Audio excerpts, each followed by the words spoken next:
Hello friends, आज इस video में हम लोग आपके गुलमोहर बुक के छठे चैप्टर यानी ब्राउन वुल्फ को दोबारा कवर करेंगे। इससे पहले भी इस चैप्टर का एक वीडियो हमारे चैनल पर डाला जा चुका है।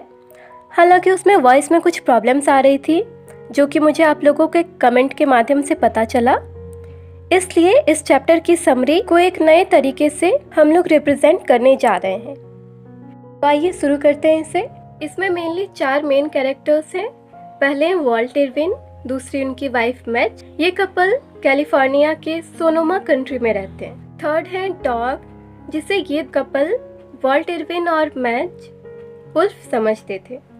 और चौथे हैं स्किफ मिलर, जो एक्चुअली में इस डॉग के मालिक हैं। कहानी कुछ इस तरह शुरू होती है। मैच और इरविन उसे उल्फ कहते थे। वो बाहरी बनावट से बिल्कुल उल्फ ही लगता था, पर अपने कलर से वो एक कुत्ते जैसा लगता था। उसकी आंखें मोतियों जैसी चमकती थी। ये कपल उसे बहुत प्यार करते थे, क्योंकि उस कुत्ते का प्यार पाना उनके लिए बहुत चैलेंजिंग का काम था। इसके पीछे वजह ये थी कि वो किसी से मिलता जुलता नहीं था। जब वो पहली बार उनके पास आया था कहीं से भटकता हुआ, तब वो बहुत भूखा था और बहुत ज्यादा थका हुआ भी था। पर जैसे उसकी थकान और भूख खत्म हुई, वो वहां से चला गया। और शायद वो हमेशा के लिए चला ही जाता अगर वॉल्ट इरविन को दोबारा मिला ना होता। तो वो उल्फ अगली बार फिर कहीं खो ना जाए, इसके लिए उन्होंने उसके गले में एक बेल्ट बांध दी जिस पर उनका एड्रेस लिखा हुआ था। साथ में ये भी मेंशन किया हुआ था कि ये उल्फ जिसे भी मिले वो उसे इस एड्रेस पे पहुंचा दे। उस कुत्ते के बारे में उन लोगों ने एक चीज नोटिस की थी कि जब भी वो घर से भागता था तो हमेशा नॉर्थ की ओर ही जाता था, और उन्हें ये बात बहुत खटकती भी थी। तो इसके पीछे मामला क्या था? एक्चुअली में उस कुत्ते का ओरिजिन नॉर्थ ही था। वो उधर से ही आया था, और जानवरों में ये बहुत ही अच्छी खूबी होती है कि वे कितने भी दूर निकल जाएं, उन्हें हमेशा अपने ओरिजिनल प्लेस तक जाने की इच्छा होती रहती है, और उन्हें अपना रास्ता भी पता होता है। कुछ सालों तक उस कुत्ते ने कई दफा भागने की कोशिश की, पर हर बार उसकी कोशिश बेकार हो जाती थी।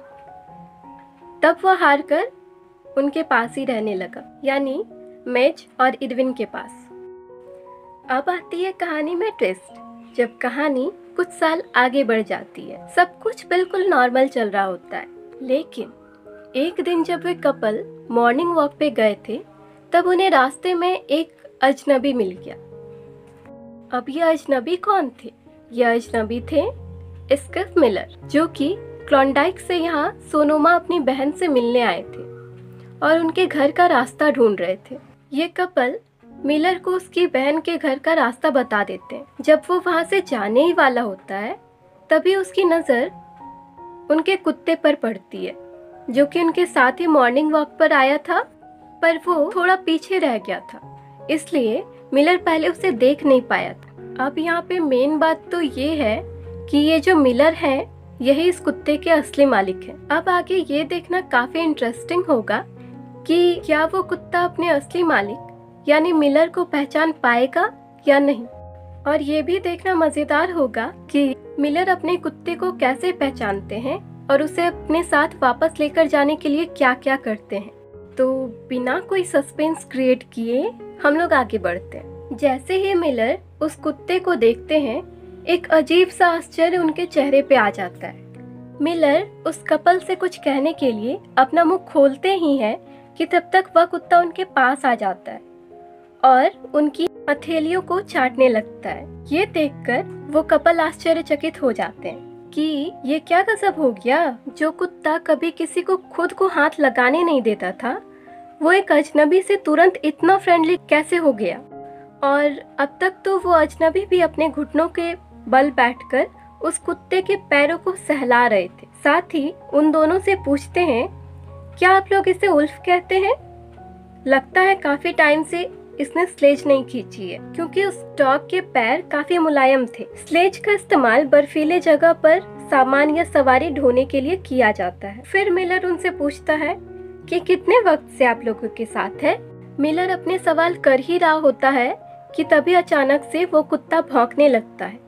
ये मैच और वॉल्ट के लिए पहली बार था जब उन्होंने उस कुत्ते को भौंकते हुए सुना था। अब उन दोनों का आश्चर्य और भी ज्यादा बढ़ गया था। तभी मैच स्किप मिलर से कहती है कि शायद आप बहुत हंसमुख हैं, इसलिए ये इतनी जल्दी आपसे मिलजुल गया। इतना सुनकर मिलर साफली मैच को देखते हैं और उनसे कहते हैं, मुझे लगता है कि आप समझ गई होंगी, आप ये समझ गई होंगी कि ये भेड़िया नहीं, ये मेरा कुत्ता है और इसका नाम ब्राउन है। फिर वॉल्ट पूछते हैं कि आपको कैसे पता चला कि ये आपका कुत्ता है? तो मिलर बड़ी पोलाइटली जवाब देते हैं, क्योंकि ये मेरा कुत्ता है इसलिए मुझे पता है, ये मेरा लीड डॉग था। मतलब मिलर के कुत्तों का ग्रुप का लीडर यही था, ब्राउन। मैच यह सब सुनकर थोड़ी डर जाती है। उसे ऐसा लग रहा था कि कहीं मिलर इस कुत्ते को उसे अपने साथ वापस न ले जाए, और फिर उससे कहती है कि आप इसे अपने साथ वापस नहीं न ले जाएंगे, शायद आप इसे बेचना चाहते हो। इस पर मिलर कहते हैं कि मुझे नहीं लगता कि यहाँ कोई ऐसा है जो मुझे इसे अपने साथ ले जाने से रोक सकता है, और मैं इसे नहीं बेचूंगा।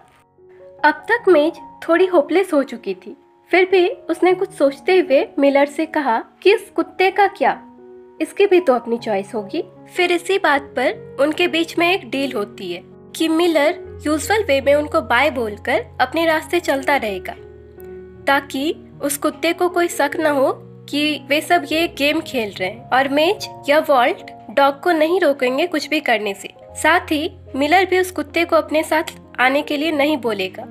इस बात पर सब राजी हो जाते हैं। डील के हिसाब से ही काम होता है। मिलर उन्हें अलविदा बोलकर जाने लगता है। डॉग कुछ देर तक उसे जाते हुए देखता है, फिर दौड़कर मिलर के पास पहुंच जाता है। फिर उसके हथेलियों को अपने दांतों में फंसाकर वापस चलने के लिए कहने लगता है, लेकिन मिलर नहीं रुकता। तब वो कुत्ता वापस मैच और वॉल्ट के पास आया और फिर उनके कपड़ों को खींचकर उनका ध्यान अपनी ओर आकर्षित करने लगा, ताकि वे मिलर को वापस बुला ले। जब दोनों ने कोई रिएक्शन नहीं किया, तब वे डिटरमाइंड हो चुका था कि अब क्या करना है। वो उतनी तेजी से भागा जितनी तेजी से वो भाग सकता था, और सीधे भागता हुआ मिलर के पास जा पहुंचा। अब वो फाइनली अपने मालिक के पास था और उसे कोई भी नहीं रोक पाया। ये पूरी कहानी एक बहुत ही अच्छा एग्जाम्पल सेट करती है कि कुत्ते सबसे ज्यादा वफादार जानवर होते हैं, और वे अपने मालिक का साथ कभी नहीं छोड़ते हैं, चाहे परिस्थिति कैसी भी हो। तो ये कहानी यहीं पे एंड होती है, और आई होप ये कहानी आप लोगों को अच्छी लगी हो। Thank you for watching.